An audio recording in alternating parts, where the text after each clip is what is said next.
Well, hello and welcome back to the e-commerce Brain Trust podcast.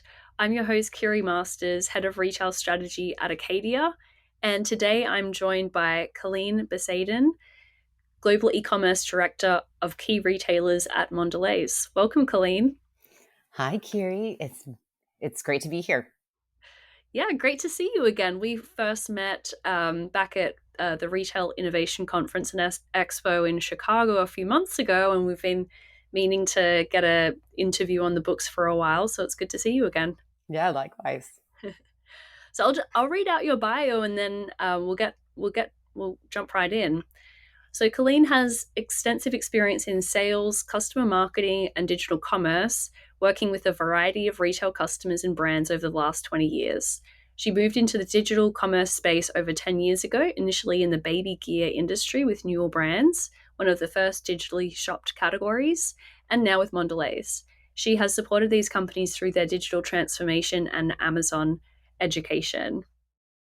Um, so I want to come back to your career story and what your scope is at Mondelez, but I want to just jump right in with a question about that experience at Rice, which was a quote that you had around the choice to be as active as a brand on marketplaces like Amazon because that's where consumers prefer to shop. So I'd love to hear about how you arrived at that conclusion. Yeah, definitely. I mean, I think honestly, you need to be where the customer is, and I think this is what I talked about at Rice: is that we can't continue to sell product that we sell in the brick and mortar stores into the marketplace channels. They are looking for different things. It doesn't fit from a profitability perspective, but in general, we just need to be able to follow where that consumer is. And I think there's tons of information that you can look at and seeing the trends of where retailers growth is happening, looking at where the shopper is researching and trying to find that, and it's evolving. And I think the reality is we need to be where that customer is shopping, and provide solutions that they're looking for um, Yeah. today. Yep. Absolutely, yeah. I think that that is more common knowledge today than it was even 5 years ago. It was very much like, well, which retailer do we want to drive the purchase through, or where do we want to reach the customer as a brand? And today, it's more that concept is much more commonly held. Yeah, I mean, we do a lot of studies of path to purchase. Where is that path that the consumer is going through? And obviously, there's been a huge change over the last 5 years, but also just thinking about the shoppers that are coming, down the road, that they're just only have shopped online. And so I think that's something that we keep in mind all the time, and really try to continue to evolve, for the shoppers and where they want to be. Was there any counterintuitive lessons that you learned from that path to purchase analysis that might be that you found surprising? I think, I mean, honestly, the fact that they're just all over the place, the shopper. And I think it's not like a direct path that we've all been accustomed to in the past. And, the shopper is going to go here, they're going to go there. I think the reality is the lines are blurring so much in this space. And so the customer, and they're changing their mind. In our space, we sell food and snacks, but the consumer may be looking to go to a brick and mortar store to pick up something for a party, but they may also be shopping online for that party. So, providing different solutions. So I think the reality, it's not so clear cut as we Mhm, almost want it to be. mhm. That it is, you're going to have to, kind of see the blending, and have solutions for the customers, but also try to set some lines in the sand too, to make it a little bit easier in your overall, strategy and channel mix. Yeah, absolutely. And I can't imagine that things haven't changed even in the last year or so with newer channels like TikTok. So whatever you understood the path to purchase to be a few years ago has probably changed again. Exactly. Exactly. It's, you constantly need to look at it on a regular basis, and also make sure like the breadth of people that you're talking to are wide, right? Yeah. Because it is changing rapidly. Yeah. Well, let's take a step back, as I promised we would, to talk a little bit about your purview at Mondelez. What channels do you oversee? What does your team look like? What are the sort of what KPIs are you tracking? Yeah, sure. So I'm on our global digital commerce team at Mondelez. So for those who don't know Mondelez, we sell delicious snacks. Oreo is one of our brands. Ritz and Chips Ahoy, Sour Patch Kids. We have a big global company with some, chocolate brands is very big for us in Europe, like Cadbury and Milka, Toblerone. So just to give a little example of some of the brands we work with. So I'm on our global digital commerce team, center of excellence team with a handful of other people that we support, various old markets on their digital transformation and their acceleration in the digital commerce space. So bringing best practices from one market to another, helping to educate really the entire enterprise company, and really helping accelerate that growth. Specifically, I work on Amazon globally. So I support our global relationship as well as supporting the market specifically with Amazon and our assortment strategy globally. So, what are those right packs that we need to win in the channel? So, I work a lot on the marketplace side of it, which is why we're connecting at Rice, but also supporting them, a variety of other ways. Mm-hmm. And I imagine that the marketplaces that are important in each global region are different as well. So you need to be Amazon fluent, but there's lots of marketplaces that are strong in the EU, for example, that we obviously don't have in the US. Yeah, they're definitely at different stages of development, and like in EMEA, like our Southeast Asia, China, India, clearly bigger regions where marketplaces you have to win in marketplaces. Mm, US is unique grounds where it's a mix. You have really strong omni, you have really strong marketplaces, and honestly, in Europe, they're more underdeveloped in the marketplaces, mm. and so they're earlier on their journey, and is really where the retailers are and what's available to the consumer. And so we use this global team to help us, see the learnings across the globe in different channels, which is helpful. Yeah, but they all play a little bit different roles. So you mentioned that you leverage those different marketplaces to understand shopper preferences and inform selection. Could you give some examples of that? Yeah, I mean, there's a variety of things that we do with really understanding the trends, and the consumer sentiment. Like, what are they looking for online? As you know, there's especially marketplaces. There's really very low barrier to entry, so we do see emerging trends, emerging brands starting their journey online, and often being very successful. So we look at both how the consumer is shopping from a search perspective, what's winning today, how is that consumer searching to get to that winning item, and then really what are these emerging trends that are happening, and we use that to really help us build our strategy. Obviously, what's unique with marketplaces is the amount of information that's there from a search perspective and a review perspective. I feel like on Amazon in particular, people feel super comfortable to tell you what they think. They're not getting paid to do it, in most cases. And so you really get to see what the customer is saying about, our products, other products. So there's just a variety of information that you can utilize to develop that strategy. Hmm. And I'll say it takes time, for sure, because we have to, change the way that we work internally. But the data is available to help us continue to refine that. Yeah. I heard of I spoke with a jewelry brand a few years ago who was using the US based, and then they used Amazon in the various EU markets as sort of a testing ground for what assortment was going to work in each of those markets. And they found that, a shopper in Germany had very different taste in jewelry compared to a customer in Spain, and they used the Amazon marketplace as their test ground before they went and launched with D2C or in other channels as well. So I'm just yeah, if there are any other anecdotes that you have around like whether it's marketplace by marketplace or market by market? Anything come to mind there? Yeah, definitely. I mean, it is different by market, and with food, it's even a little bit more complex. Like Mm, it's a little bit more difficult to bring one brand to another market because the regulations are different. Now, you could do a lot of testing within Europe, because it's you can free flow of goods within Europe, but usually we set it up for a particular market. But that's where a little bit more testing can be done. But where we've seen, or kind of been a bit more advanced in the testing space, is more in China, where mm, we have like an innovation lab, sort of say, on Alibaba, Tmall, and essentially we do a lot of testing there first before we bring it out. It's almost part of it, whether it's entering a new category or looking at different product types.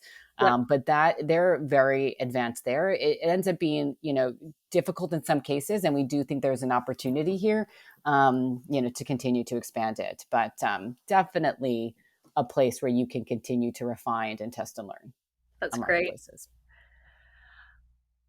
So from your perspective as well, and given that you've also had been in similar roles in other organizations as well, I'm curious about some of the objections you may have heard along the way from executive teams or brand teams around optimizing for marketplace shoppers and channels, and how you, as a e-commerce professional and someone who's like flying the flag for the marketplace channels, how have you effectively addressed those objections?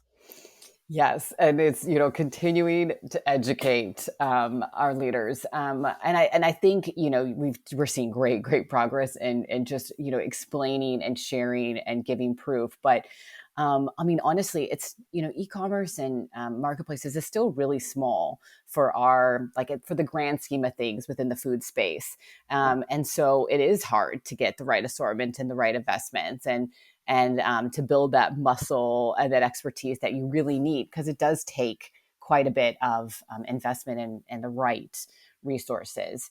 I think our strategy is continue to educate, share, a lot of there's a lot of industry experts that showcase, where the trends are going, where they're putting bets on different retailers. And it's clear that marketplaces is going to continue to grow. And so showing that trajectory of where the future is, and educating why is this different and what's the advantages of it, but also those things that we need to think about as it develops and at different stages, whether it's an emerging market or emerging channel, may have a different way that we play versus a more developed one. And so we try to showcase that you don't have to run in all cases, but you do need to start playing. Yeah, it has been helpful, but education consistent is honestly the biggest thing that we do. Yeah. And what are you proud of so far at Mondelez? Some of the things that you've been able to accomplish there.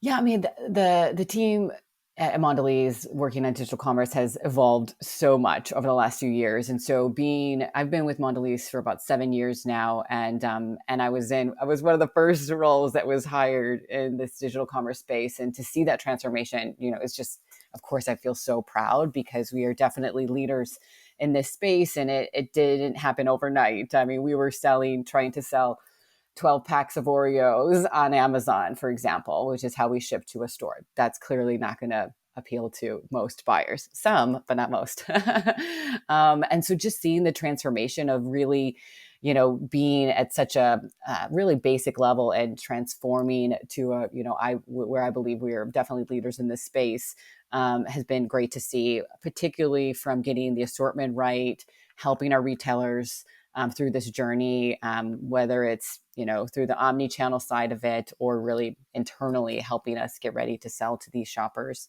has been very rewarding. And then in the global space, seeing ideas from one market to another has just been really awesome. Yeah. That is super. So what about some of the challenges that we're facing in the marketplaces space? I think the biggest challenge is change is happening so fast. So the education that I mentioned, you're educating people, and then the next year it's totally different, because the change is so rapid and there's new players. But I think besides the change, profitability is the number one thing that everyone talks about. The retailers talk about it, brands talk about it, partners talk about it, right? So, like in every facet, you're trying to figure out, and consumers, of course, too, are trying to figure out where's the win-win-win, in this profitability mix, and how do we make sure that we're bringing enough value to the consumer, but also making sure we're not eroding price too much. So Yeah. I think that's the hardest part of it. In our space, we also sell chocolate, which melts right Yeah. in warm months. So we have another element. It's a low priced item, but you have to think about the extra needs with shipping that you don't have like in other categories, and so that causes a layer of complexity. Hmm. Absolutely. Yeah. I was just having dinner with a few e-commerce folks earlier this week, and it was a true grass is greener kind of situation. There were people with, in the food category there who have multiple inventory like you, or perishable, and expiry dates and things like that. Um, and different flavor, pardon the pun, of problems compared to the hard goods Right. brands who are getting ripped off by cheap knockoffs coming factory direct. So like in the food category, that's less of a Right. problem. Yep. But you've got some other ones, and so it is, very some of these challenges are very category specific. But I would also venture to say that profitability is pretty much universal Yeah. challenge that everyone is having. Definitely. Cost of making anything is going up, and the Yeah. consumers want to pay less, but Yes. it's a challenge. And So the I think retailers that's want to pay less. and then they need you, they want more from you. Yes. The retailers do. So, Mm. there's only so much money to go around. But I think that's the biggest thing, as we crack what's that, value that consumers are willing to pay for. It helps, mutually profitable. Yeah. Those are the golden things that we're looking for. And what do you say, like, speaking of profitability, what do you say to someone who um, says that, what would you say to someone who says that the e-commerce channel is unprofitable, and why should we continue to invest in a channel that is maybe not unprofitable but less profitable than a retail wholesale relationship? I mean, we get this question all the time, but marketplaces are more than a sales channel. And it is definitely a marketing and talking to your consumers, researching like all the things that we were talking about earlier. It's just as much of a channel for marketers, and to learn about products and trends and shoppers as it is to sell your products. So I Mhm. think it's a different element, and so you have to say that this is not a traditional retailer. I think that's one. That's a complete answer by itself as well, and I really love that. Profitability is one piece of it. That it's a marketing channel, also not just a distribution channel. I think, and going back to what you were saying about the path to purchase as well, that it is it's still very difficult to understand unless you're doing those media mix modeling or path to purchase study, to understand that someone may have discovered the brand first on Amazon and then purchased through a different channel, and adding those things together, it is still very challenging to do that regularly. Yeah, and I think the one other thing I would add is that consumers are looking for different things. So I think it really goes back to that understanding the shopper that's there and finding the value. It's so easy to just put anything on these sites, but if you can focus and putting on assortment that drives value to the consumer, that's mutually profitable, it can be a profitable channel. So I think the two things I would mention is you have to think of it as not just a sales channel, but also find those the products that are going to add value and drive incrementality to the category, and add value to that retailer, and our brands, and you'll start to see a more profitable mix.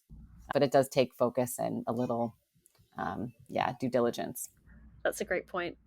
So I'd like to pivot a little bit. We talked a lot of brass tacks, and that's been really great. I'd love to hear a little bit more from your career story personally, because we've got a lot of people who listen to the podcast who are either earlier in their careers and looking to get where you are, or also people at an equivalent stage and looking to help your next generation or grow their teams, grow the capabilities. So I'd love to hear a little bit more about how you got your start in the e-commerce industry to begin with. Sure. So, I mean, I was working at Newell Brands for about 13 years, and so I took a variety of roles, and I'll give a couple different things. So, I always raise my hand for something new, and I think that this helped me to just even get almost ready for the e-commerce space, because it's constantly changing, as I mentioned earlier. And I was thrown a lot of jobs that have like, no one has figured this out yet. We see this big trend happening, and I was like, let me do it. I'm a very big love to solve a problem kind of person. But when I really got into the digital commerce space was about 10 years ago. I was selling premium strollers that we had brought over from Germany. They were custom German strollers, Titonia, if anybody knows that brand. But we wanted to sell them online. And so we were selling them on Amazon. Imagine 10 years ago selling custom strollers on Amazon. But we had cracked it. We had figured it out. And that was my first kind of experience working with Amazon. And then I started to, they asked me to run our Graco business, which was our bigger business, and really from the ground up. And those were the early days. It was one of the big brands, The and Wild West. Wild West. And I Still the remember Wild West, by the way. it still is. But I remember educating whatever you have on the packaging, you need to put online. And then I came to Mondelez, and it was the exact same thing Mm, years later. But this was one of the early industries, and consumers were hungry for information. They were going to look for it. So it really helped me really start in this space, and was exciting because we were developing it with Amazon. But that was the big pivotal point, was when I took that job to really lead it. I love that. And I love what you said about raising your hand for the big challenges. We haven't figured this out, and you're like, I'm in there. I'm going to raise my hand for this. And it sounds like that was what really put you on the trajectory of, like, Amazon, this emerging channel. And yeah, that selling custom strollers on Amazon 10 years ago, that would have been quite the challenge. Yeah. So that's my big advice I always give people, too. Like, just try new things, go for that job that looks interesting and maybe unique and different, but also giving yourself a wide variety of mix, and to just continue to learn and grow in different spaces. Fabulous. And what have been some of your proudest accomplishments to date? At Newell, there was a moment where I was recognized in this like President's Club for some of the work that I had done with Amazon, with the growth that we had. It was huge, and the transformation that we had done. And so that was really proud moment. And then I talked about this a little bit earlier, but I've just seen such a big transformation at Mondelez, and every time I'm at a meeting and I see some of the things that we've talked about a few years ago coming to life, because some takes time. It's really rewarding to see that hard work of that education, and really building the foundation to seeing it accelerate in just like everyday work, has Yeah. been really rewarding. And what about team building? Obviously, you've got a team that has helped to execute against all of that progress there. What kind of skills do you look for when hiring, and has that changed over time? That's a good point. I think in the digital commerce space, I would say there's a few things that maybe have changed minorly, but I always look for someone that has deep analytical understanding, because you have to go deep, and they have to be able to want to go deep, to kind of, because to see the trends, to understand what's needed, but then be able to simplify and understand the changes needed. So someone that is a little bit I find in the e-commerce space, a little bit more detail oriented does help quite a bit, but able to synthesize the key messages and the key needs from a strategic perspective. So detailed, but strategic. And also someone who is curious and is interested to see, because it's just such a fast pace area and you have to want to learn about what is changing and what are these new things. So someone who's curious and hungry, right? I think you see that, come across that more than what their background shows. It's more of their drive and their Yeah. interest. Yeah. What about it? It's maybe my perception is incorrect here. I'd love for you to tell me otherwise. But it seems like often with a lot of the large CPG companies, they're often hiring from other large CPG companies. And so, is that true? And if yes, how can someone from outside break in if that's their objective? I think that there's some truth to that. I think there is this like, oh, can we get someone who has the expertise or that can bring something new to the table if they're hiring from the outside? But I don't think it's necessarily the only rule of thumb. I think if you honestly, I think all companies are going to look for people who have unique skill sets and expertise that we don't have internally. So I think that what you bring to the table that could be unique and to we all want diverse talent, and that comes in so many different ways. And so I think it's like organizations need to keep pushing that diverse talent and diverse thinking and expertise and background. But I think some people gravitate towards what they know, but I think it's evolving, and I would push to it continue to evolve because Yeah. different perspectives and backgrounds really do help drive change in a positive way. Yep. My last question for you is about a topic or challenge in our world of e-commerce that isn't really getting the attention it deserves. Is there something that comes to mind as like this is a big thing and no one's really taking it seriously or it's not really being talked about? Gosh, I feel like people are pretty right on to what we're talking about these days. We have some challenges that aren't really talked about a ton. I mean, I mentioned a little bit earlier about this meltable space, and for us, it's complex to change our whole manufacturing to develop what we need for this channel. And I think, a challenge that probably isn't talked about enough is like, how do we develop some of these with the right partners and capabilities? You have a lot of good people that are great at creating bundles, but they can't sell in marketplaces. You have a lot of great sellers that aren't good at bundling the right packs. And so, we find that there is a lack of finding sometimes that perfect partner that is good at creating the packs that are needed, due to the economics of online, but also are experts in Mm, selling at a marketplace. So that's something that I don't hear talked about as much, and maybe it's really unique for our specific category. But finding that it's like a new distributor slash partner that you need um, mm.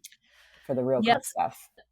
that's pretty interesting. That really is like you talk about the the least sexy part of the value chain, and that's about it. And Yeah. finding, we get asked very frequently at Acadia for referrals to 3PLs and the moving boxes of stuff around side. And it's hard to find a vendor who has got a really good track record that everyone's happy with. It just seems to be it's an industry where it's hard to be consistent all the time. And Yeah. I haven't really seen or heard too many people raving about their 3PLs or partners on that Yeah. side because And when you you know add like shelf life and meltability, but yeah, then offering a really good experience for the consumers and transforming the digital shelf on a regular basis, you're like, they just don't exist. It's very yeah, hard. So I yeah. think there's an And the opportunity. transparency back to the supplier as well of Exactly. Right. inventory. And that's a So very challenging space. every market has different size. So, the US is a larger marketplace size, but you go to smaller markets, it becomes a bigger challenge even because you can't do some of the stuff internally. So you need a good partner. So yeah, I think that's not talked about enough. That is yeah, I agree with that. I don't hear that all that often publicly, but it is a private question. I guess. Yeah. Yeah, That's a good one. Well, Colleen, is there anything else you want to leave the audience with today? I don't think so. We covered quite a bit, which was fun to talk about. I mean, I think my summary is, be a champion of change, continue to understand the consumer, and be curious. So, it's going to keep changing. So it's good to continue to be curious, and let's see where things go. And buy more Oreos. Yes. Actually, well, this episode's coming out on October 10. Are you going to be running any Prime Big Deal Day promotions? We will see. I know the team has some plans. I don't know all the details, but Okay. I'm certain there'll be several sales out there. Yeah. My hack is like add a whole bunch of stuff to your cart and then you get the notification on the day if Smart. something runs as a discount. So I'll be adding in It's a some great Oreos. idea. Thank you so much for joining us today. Thank you.